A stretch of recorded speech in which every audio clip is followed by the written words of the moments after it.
Hola, yo soy Daniel Flores Cruz y tanto mi equipo y yo queremos hablarles sobre la segunda unidad de la materia de sistemas de manufactura integrados por computadora. La segunda unidad trata sobre los grupos tecnológicos y en específico yo voy a tratar de hablar solamente sobre los dos primeros puntos de la unidad, que el primero habla sobre la definición y un poco de sistemas de producción, y la segunda hablaría sobre el impacto de esto de los grupos tecnológicos en el desempeño de los sistemas de producción. Lo voy diciendo. Bueno, primero, para definir qué son los grupos tecnológicos, principalmente es una filosofía en la que primero se identifican las partes iguales y por lo mismo de un sistema, y luego se agrupan. Estas por lo mismo se van a diferenciar, se van a agrupar por diseño, característicamente por diseño o por manufactura. Estas se agrupan se les denominan familias de partes, que ya dependen de las formas o tamaños. Estos se van a agrupar en grupos de familias, los vamos a llamar así. ¿Para qué es esto? Para causar repetitividad. ¿Por qué repetitividad? Porque es el objetivo de un sistema de producción. Al buscar algo estándar, que buscar la repetitividad, y con esto ya puedes buscar de que tu producción sea la misma siempre. Ya es un mayor control que puedes tener sobre la misma. Hay 3 puntos en los que tú tienes que enfocar para lograr esto. Primero es la familia en atributos de diseño, la organización de máquinas en procesos básicos, y por último tienes que tener un sistema de calificación y clasificación. Para esto se buscan las similitudes de las familias, de las partes que mencioné que hay que agruparse, se buscan similitudes. Se puede definir por 2 características. Primero son los atributos de diseño, que van en distintos puntos, como la forma, que es circular, cuadrada, un rectangular, las dimensiones de la misma, la integridad superficial, o sea, cómo está sus características de la superficie, está rugosa, está lisa, etcétera, etcétera. El tipo de material también es muy importante, y el estado en que se encuentra la materia. Esos serían en atributos de diseño. Otra parte de las similitudes serían las características de manufactura. En este caso serían las operaciones, la secuencia, los lotes de producción, las máquinas y herramientas de corte, y también los tiempos de trabajo. Todo esto que mencioné se utiliza en los sistemas de producción, la cual la podemos clasificar en 4 componentes. El primero serían las máquinas. Las máquinas, que estas se pueden dividir también en 3 partes. Las que son manuales, como su nombre le dice, son las que requieren mayor cantidad de trabajo del del trabajador que los opera. Las semiautomáticas, en las que ya va una parte más claramente de que la máquina hace una cierta cantidad de operaciones, y al igual que el trabajador, y es conjunto. Y las automáticas, que en teoría se supone que son las que hacen todas, pero siempre, por más mínimo que ocupe, siempre tiene que haber un laborador ahí, mínimo para encenderlo o apagarlo. O sea, es básico. La siguiente característica que quisiera compartirles es el sistema de manipulación. En este caso serían los materiales, que también se dividen en 3 partes, que sería la carga, la descarga y la colocación del mismo. En tanto materiales, así como le indica su nombre, la carga de materiales, la descarga y la colocación. Tanto de materiales como recursos. La siguiente característica serían los sistemas de control, que obviamente tú en tu sistema de producción siempre tienes que buscar tenerlo controlado para lograr las metas que quieres, obviamente. En este puedes tener un diagnóstico de averías, control de calidad, supervisión de seguridad y planeación dentro de las instalaciones de la planta, ¿no? El último componente sería recursos humanos, en el cual ya puede abarcar desde operadores, informáticos, administrativos, de mantenimiento, etcétera, etcétera, etcétera. Todo lo que tenga que ver con factor humano entra en esta característica. Bien, como siguiente punto de la unidad, ahora quiero hablar sobre el impacto de los grupos de trabajo en los sistemas de producción. Para esto debemos de entender que se pueden clasificar en 5 partes. La primera de ellas, los trabajos de taller. Bueno, los trabajos de taller tienen una característica de que tienen una gran variabilidad de acuerdo a lo que pueden producir, pero siempre van a producir en poca cantidad. ¿Por qué? Porque, por ejemplo, un taller de torno de fresado o de laminado, por ejemplo, con estas máquinas tienes una gran posibilidad de cosas que puedes hacer, sin embargo, no lo puedes hacer en gran cantidad, por lo cual la variabilidad es mucha, pero la cantidad es muy poca. La siguiente sería células de trabajo. Bueno, las células de trabajo tienen una característica similar. Estas principalmente en las fábricas es cuando divides tus procesos por células y todas estas al finalizar te tienen que dar un producto. Bueno, estas también tienen una variabilidad mayor que su cantidad, en menor medida que las del taller, pero sin embargo su variabilidad es mayor que la cantidad de cosas que pueden hacer. De ahí sería otro tipo, que es la manufactura flexible. Como su nombre lo indica, es muy fácil tener un poco más de variabilidad en este sistema a comparación de los dos anteriores que mencioné.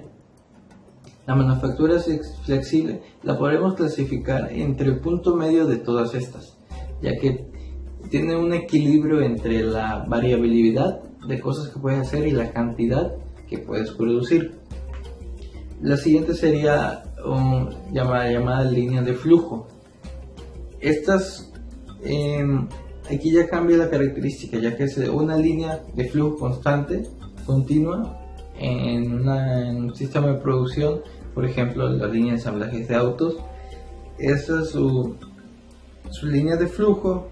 Su variabilidad es un poco menor, pero su cantidad es mayor, por lo cual puedes producir en mayor cantidad, y la variabilidad no es nula, pero sin embargo viene siendo menor a las cuales las anteriores que había mencionado.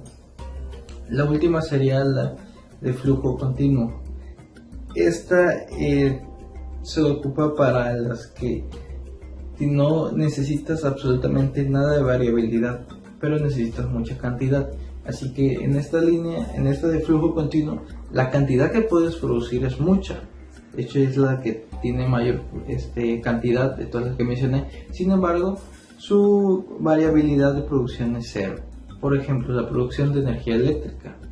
Se dice flujo continuo porque siempre va a estar produciendo energía eléctrica, siempre, y no va a variar a producir otra cosa. Por lo cual se le llama el flujo continuo a este tipo de producción. Y es que para eso fue diseñado, para producir un solo tipo de cosa. Por lo cual su variedad, pues como lo dije, es nula, pero su cantidad siempre va a ser mucha.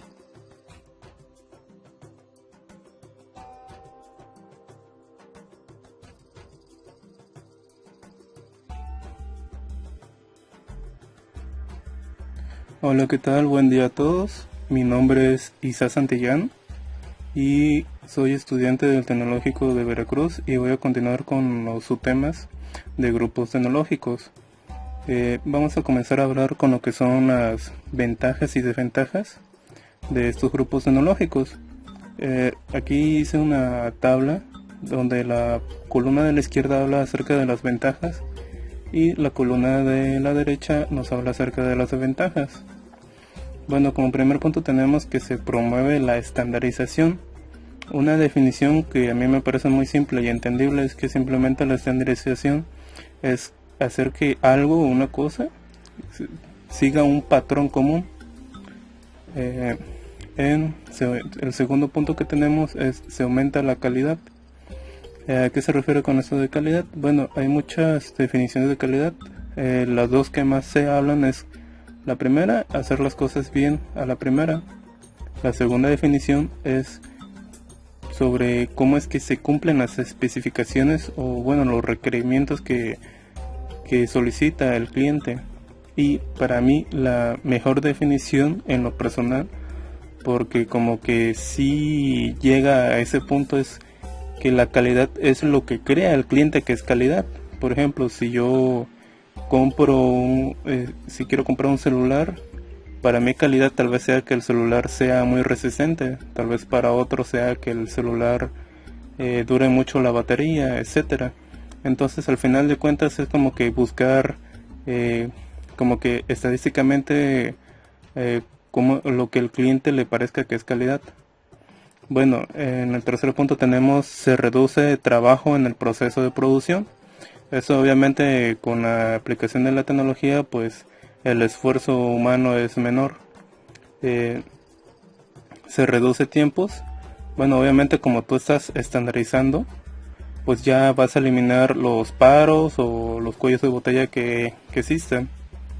Y bueno, en desventajas tenemos la identificación de piezas, que obviamente esto consume tiempo. Y bueno, eso nos lleva al siguiente punto, que es requerimiento de tiempo en planificación. En el tercer punto tenemos lo que es el reordenamiento de máquinas. Eso es una desventaja obviamente porque te requiere un costo el estar reacomodando las máquinas, porque como están cimentadas, pues se le tiene que pagar a alguien que lo haga. Y bueno, desde un principio el diseño, ¿no?, también lleva un costo de dónde va a ir el reacomodo y etcétera. Bueno, por último tenemos lo que es la adaptación a nuevos métodos de trabajo, que bueno, esto se refiere tal vez a dos cosas. Una, que los trabajadores no se sientan cómodos con el nuevo proceso, por así decirlo, un nuevo sistema. Y otra podría ser que los trabajadores sean renuentes al cambio, porque ya están acostumbrados a una forma. Y bueno, pasando a la siguiente lámina y obviamente al siguiente subtema, nos viene cuáles son los requerimientos para aplicar grupos tecnológicos. Bueno, como primero tenemos lo que es clasificar. Una definición que yo hice fue que nos habla sobre buscar la forma de hacer una división de cosas, o sea, elementos, en grupos basado en las características que tengan estos. Un ejemplo de esto sería, no sé, como están viendo aquí en la lámina, en la presentación, pues podemos ver cómo es que, no sé, del lado derecho están así como que las piezas de diferentes colores y están así como que desordenadas, por así decirlo, no tienen tú no sabes cómo decirlo, como que tienen un patrón o algo en común ellos. Simplemente ahorita por lo pronto son piezas de colores, pero ya del lado izquierdo podemos ver cómo es que están así que ahora sí que cada quien en una familia de un color. Por ejemplo, en la primera tenemos todas las piezas naranjas, de ahí piezas rosadas, en la tercera piezas amarillas, cuarta azules, etcétera. Entonces aquí, como quien dice, en la imagen derecha tenemos así como que sin clasificar, y en la parte izquierda tenemos ya con clasificación, como un ejemplo muy simple. Y de ahí tenemos lo que es codificar, que aquí en mis apuntes puse que es simplemente el uso de códigos, que bueno, un código es la combinación de símbolos que en un sistema establecido tienen un significado o valor.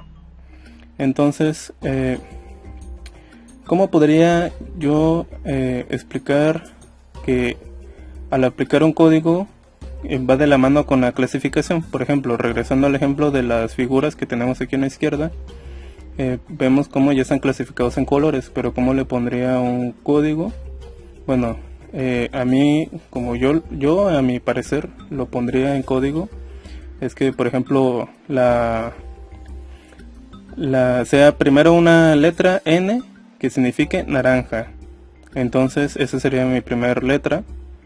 En el segundo sería una letra que me identifique qué tipo de figura sea. Por ejemplo, en la primera es un triángulo, entonces ponemos NT, la T de triángulo. Entonces ya tengo ahí un NT y podría agregarle más valores que tengan importancia o un significado para mí. Por ejemplo, podría ponerle 1 porque tal vez represente, no sé, el lote, por ejemplo, ¿no? Entonces sería nt-1, y así con la segunda sería nc, de que es un cuadrado, nc1, y así sucesivamente. Por ejemplo, con los de la segunda familia, tenemos ahí lo que son igual las mismas piezas pero en otro color. Entonces pondría que es R